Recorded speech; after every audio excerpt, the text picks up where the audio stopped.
The holographic forest erupted with screams. A spindly Ligari student, a nervous, translucent thing named Vedil, sprinted blindly into a tree and collapsed in a tangle of limbs and broken pride. Behind him, the projected image of a six-limbed predator snarled and pounced, passing harmlessly through his flailing form as the simulation paused with a soft chime. "Unacceptable," the Zentari instructor rasped, disappointment coiling through his voice like static. "That makes 14 failed evasions in a row. We will now review slide 32 again." There was a chorus of exhausted groans from the room. The survival seminar aboard the Polaris Nova was not what the Coalition Education Council had promised. No one had expected to spend 5 hours simulating prey behavior under fluorescent lighting, let alone to be judged by Dr. Kirix, a Zentari biologist, whose posture was straight enough to be measured in microns. His limb segments clicked together, not in the way that frightened smaller students, but close, as he paced in front of the flickering display panel. Julian leaned back in his chair, arms crossed. The only human in the room, he had a healing scrape across his left temple and an immobilization brace on one wrist. If anyone had asked, he'd say it was from a hydroponics incident involving a malfunctioning ladder, a startled maintenance robot, and poor decisions. But no one asked. They were all too busy pretending not to look at him, especially since that business with the galley knife last week. "Slide 32, Kirix repeated. "Observe. Predator identified visually from a distance. Standard evasion, Z, pattern, sprint, minimal noise, direction opposite to wind." Another simulation played. A fictional prey creature bolted from a vaguely feline shape, zigzagging as instructed until it was pounced upon, pinned, and virtually shredded. Julian squinted. Wasn't that what we were supposed to do? Kirix ignored him. The fault lies in erratic pacing. The prey slowed when... Julian raised his hand. Kirix blinked, mid-sentence. "Yes, Julian." Julian tilted his head slightly. "Which kind of predator?" There was silence. The Zentari's pupils retracted to pinpoints. "Excuse me?" "Which kind?" Julian repeated, completely straight-faced.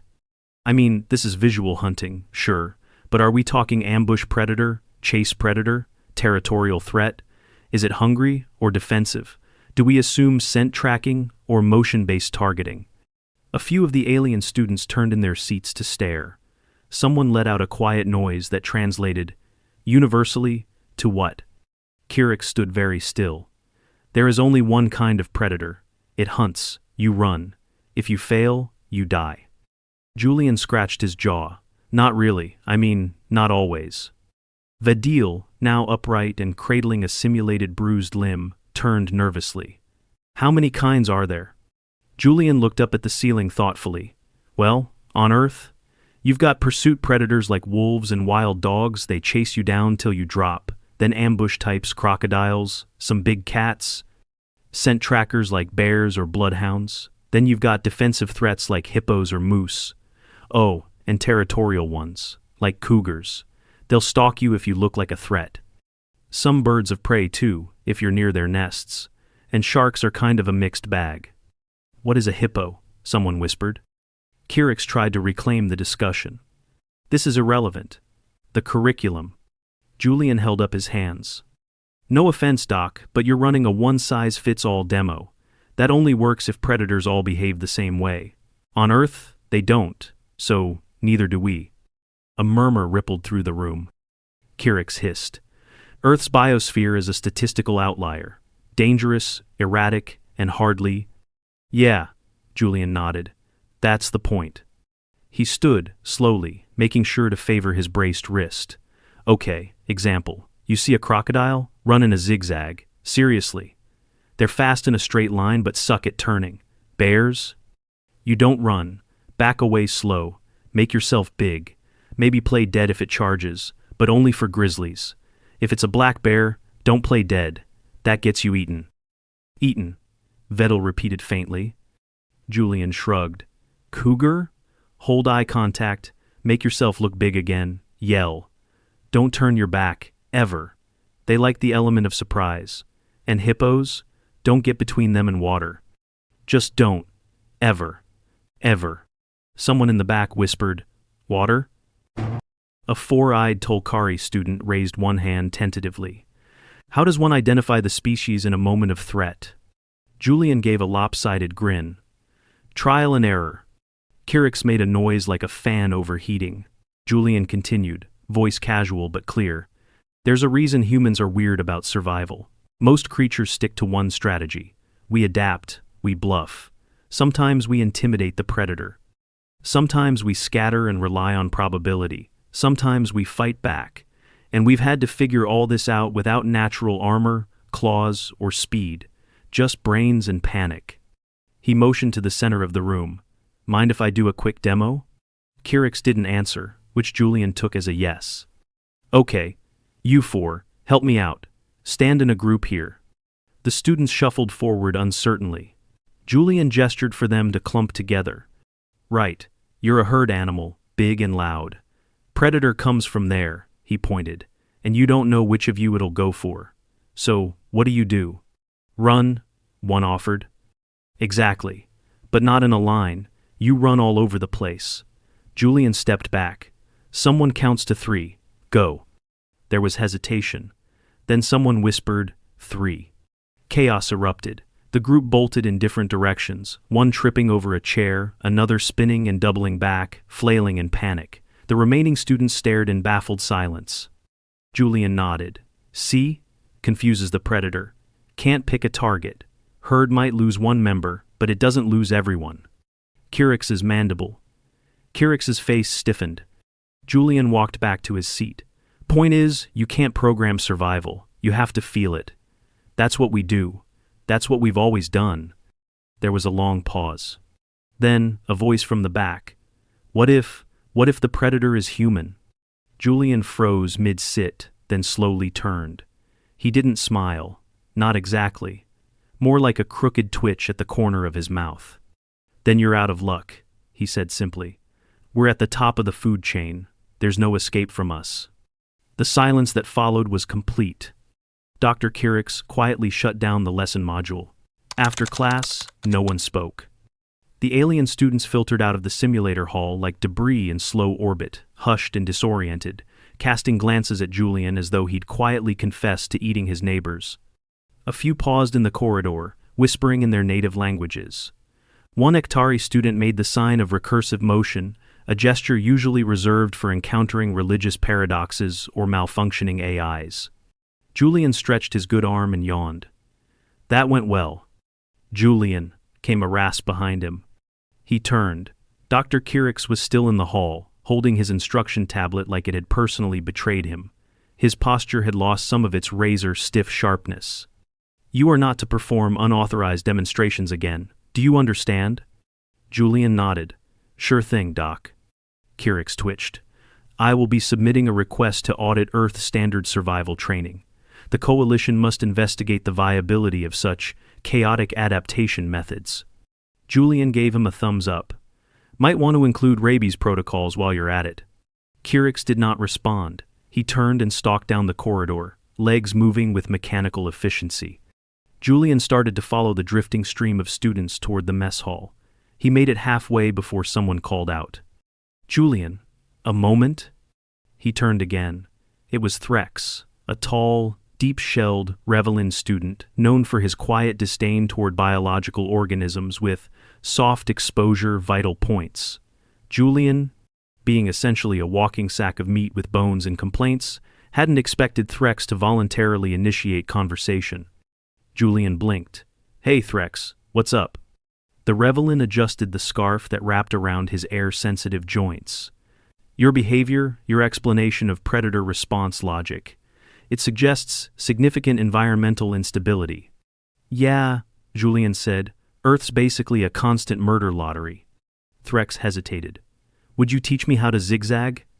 Julian tried not to laugh. Sure.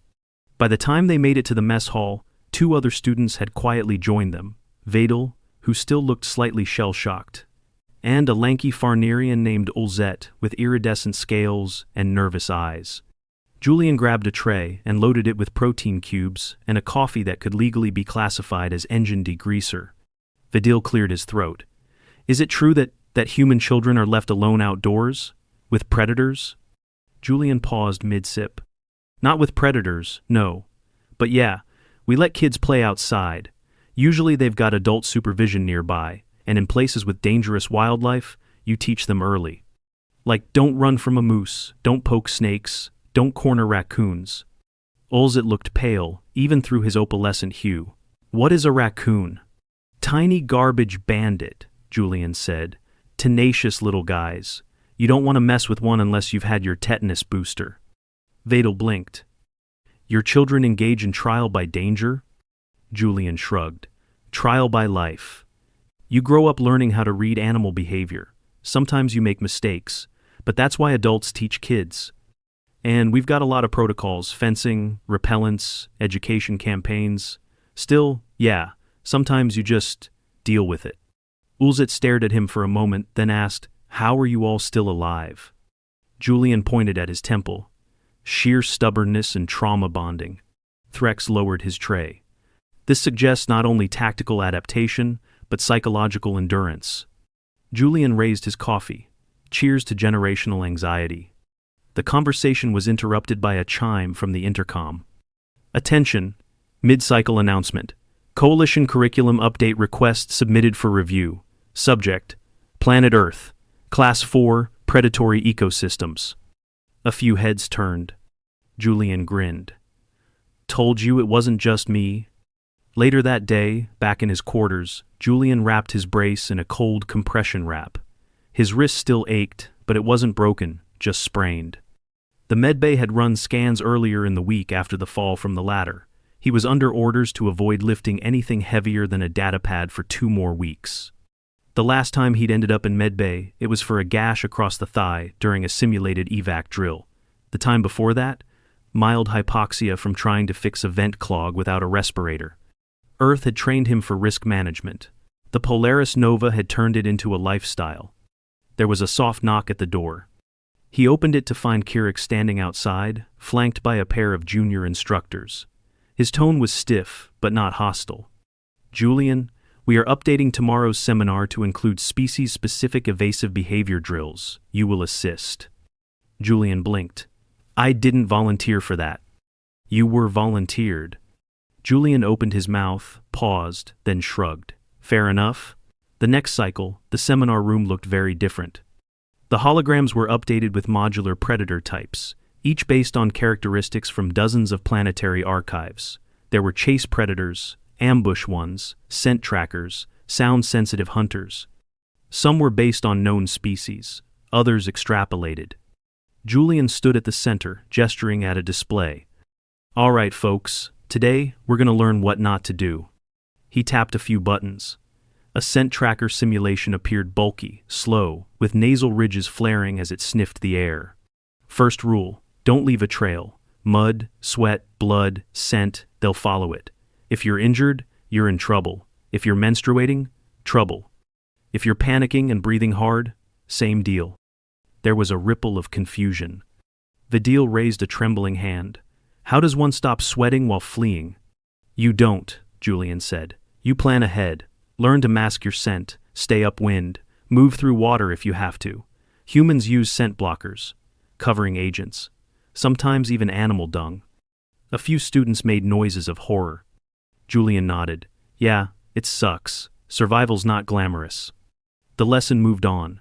Julian walked them through different threat responses: playing dead, freezing in place, group distraction, coordinated retreat, sacrifice tactics.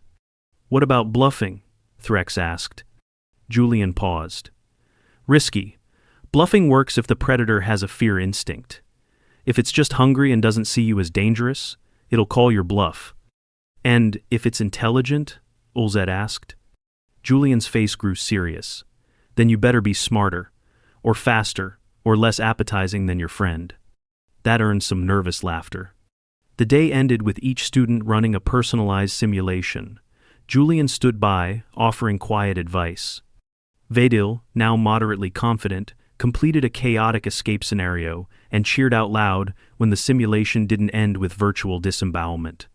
Kirik stood silently at the edge of the room, arms folded, his eyes unreadable. After the class dispersed, he approached Julian. I have reviewed Earth's ecological database, the Zentari said slowly. I now understand the reference to hippopotamus. It is not what I expected. Julian smirked. Yeah, most folks assume the big ones are slow. Classic mistake. I will be submitting a request for leave, Kirik said flatly. Possibly a sabbatical. I need time to reconsider several things. Want a hug? Julian offered. No. As the Zentari walked away, Vedal caught up with Julian, still jittery but buzzing with adrenaline. I think I get it now, he said. It's not about memorizing threats. It's about reacting to the unknown. Julian nodded. Welcome to the real test. You don't survive by following rules. You survive by breaking the right ones.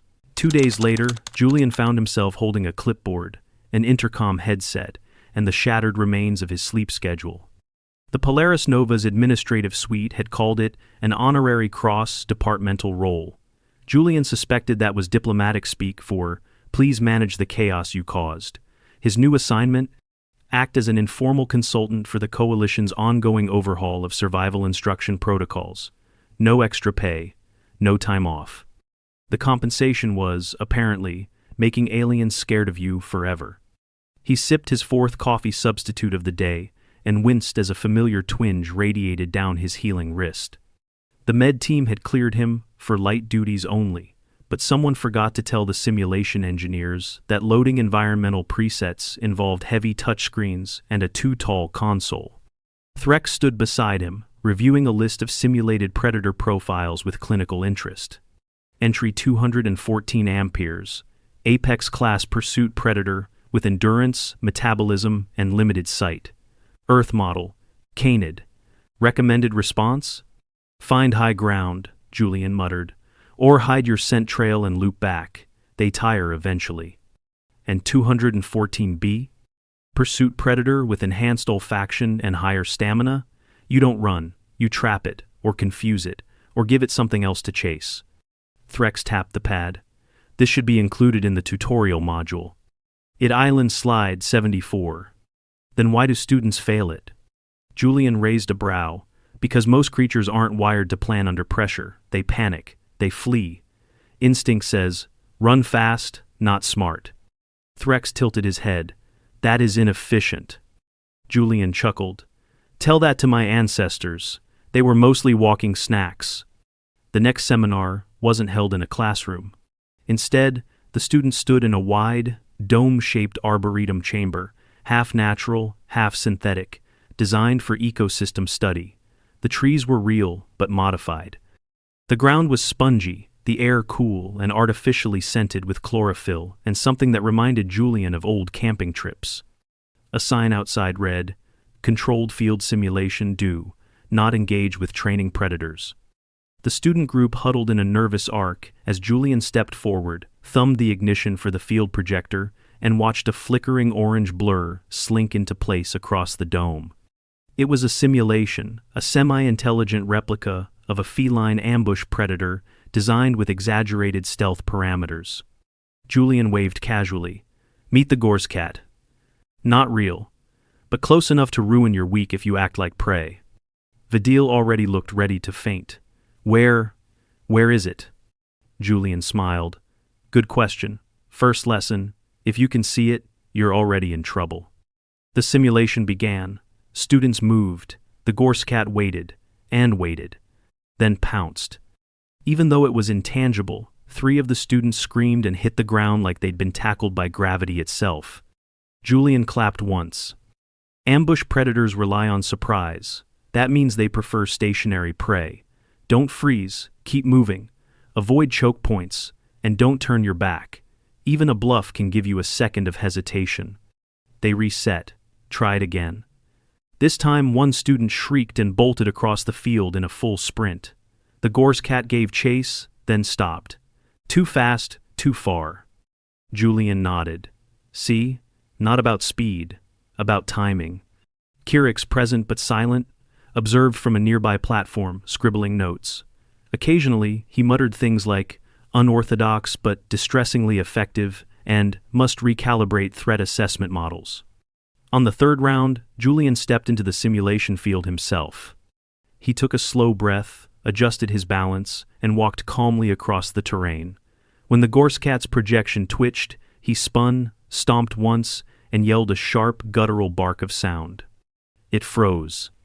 Julian spread his arms. Make yourself big, loud, unpredictable. Doesn't work on everything, but ambush predators hate exposure. Threx turned to Kirix. Do we have anything like that in Revelan space? Kirix's eyes didn't leave Julian. No, and thank the void for that. Later that week, the Coalition Office of Biological Standards invited Julian to a round-table meeting. He arrived in a rumpled uniform shirt and a pair of regulation pants 2 sizes too big. A sleep-deprived coordinator greeted him with a grim expression.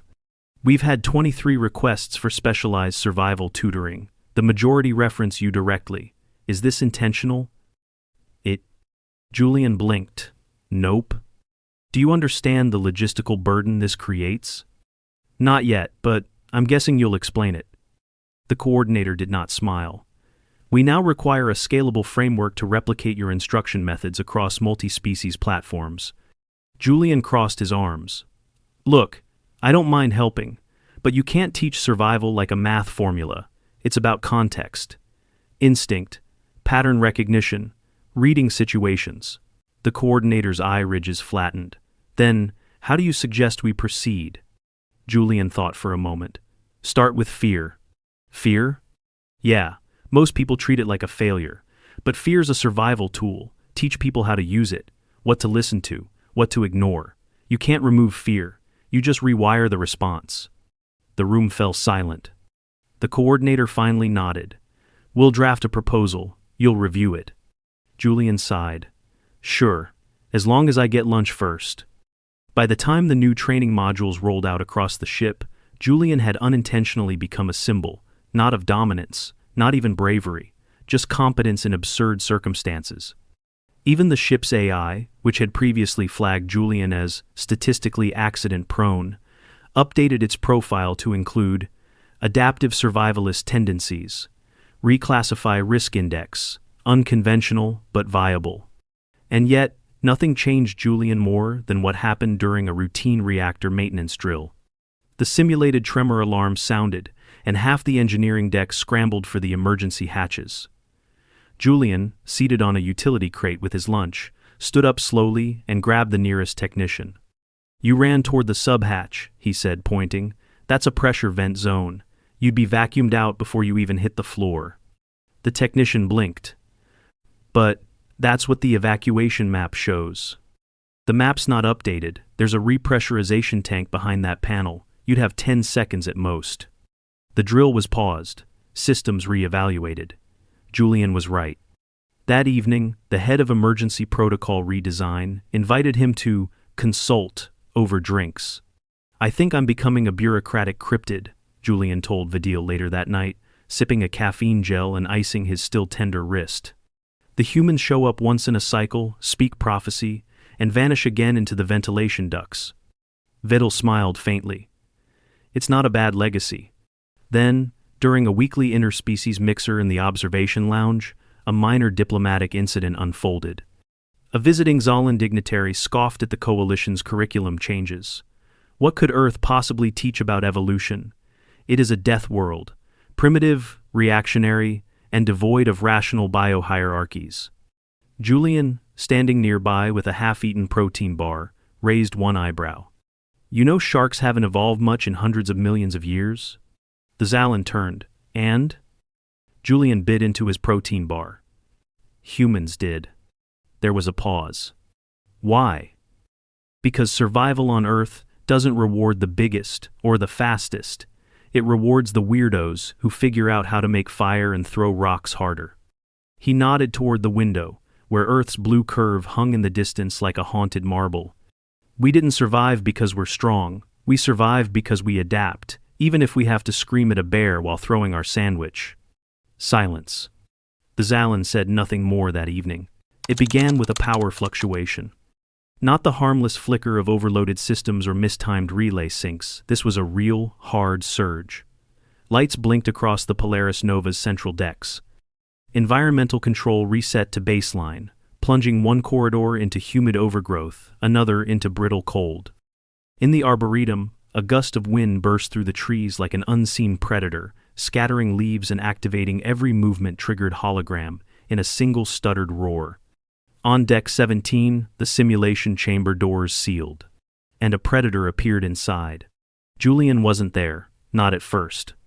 He was on deck 5, enduring a too-early morning strategy meeting about standardized fear response grading.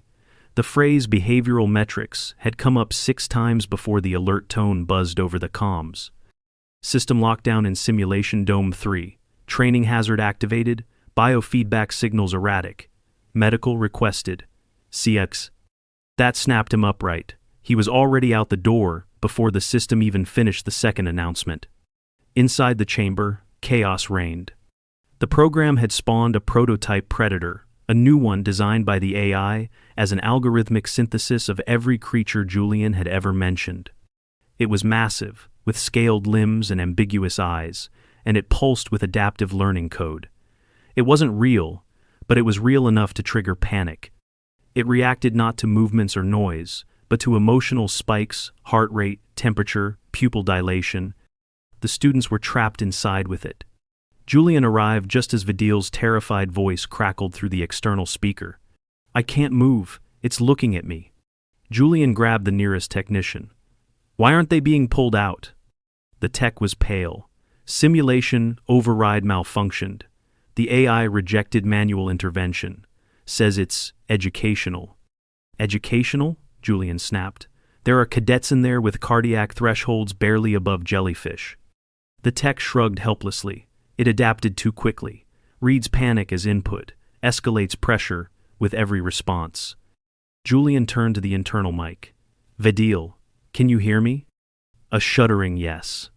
"Listen to me, buddy. You're not in danger. It's not real. It can't hurt you, but it can scare you. That's all it's doing. You remember the rules?" Vidil whimpered. "Don't freeze, don't show panic, don't run unless it's a pursuit type."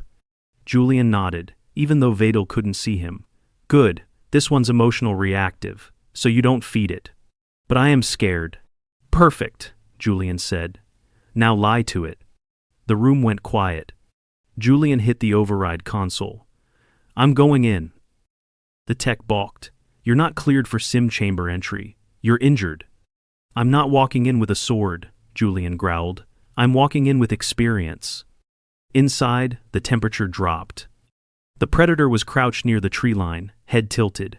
It watched Ulzet with unreadable interest as the Farnerian crouched in the grass, trembling. Julian entered without ceremony. No bravado, no sudden movement. Just calm. He walked past the predator's flank. It turned its head but didn't lunge. It didn't know how to interpret him yet. He stopped in front of Ulzet and crouched. "Hey, breath check, match me." He breathed in slow, controlled. Ulzet mirrored him, jaw clenched. "You're not food," Julian whispered. "You're not prey. You're too weird, too unpredictable. That's our trick." Behind them, the predator growled. Julian ignored it. "Remember the bluff drills? We do them now. Get up, walk with me." Ulzet rose slowly.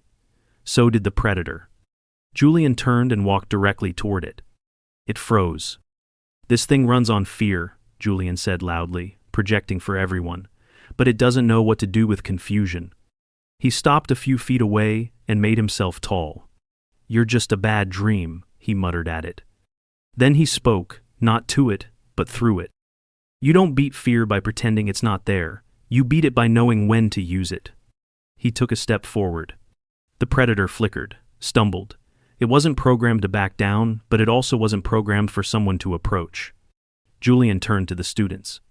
"You don't need to be faster than it, just harder to read. Scatter patterns, eyes on it. Nobody run unless I say." They moved as a group, deliberate, unpredictable.